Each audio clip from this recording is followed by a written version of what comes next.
যেসব নারীকে আমি গোপনে ভালোবেসেছি তাদের সঙ্গে আমার কখনো বিচ্ছেদ ঘটেনি। পক্ষান্তরে আমার প্রকাশিত প্রেম সমূহ পূর্ণ হয়েছে বেদনায়, বিচ্ছেদে।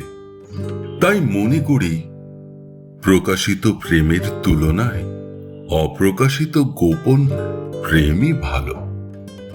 যাকে ভালোবাসতে ইচ্ছে করবে তাকে আমি গোপনে ভালোবাসবো। যাকে ভালোবাসি তাকে কখনো তা জানতে দেব না। আমার প্রেম প্রত্যাখ্যান করার কোনো সুযোগই সে পাবে না। আমি তাকে ইচ্ছে মতো ভালোবাসবো, প্রাণ ভরে ভালোবাসবো। যত দিন খুশি, যতবার খুশি ভালোবাসবো।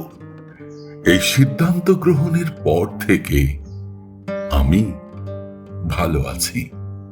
শুধু ভালো নয়, খুব ভালো আছি, খুব ভালো আছি।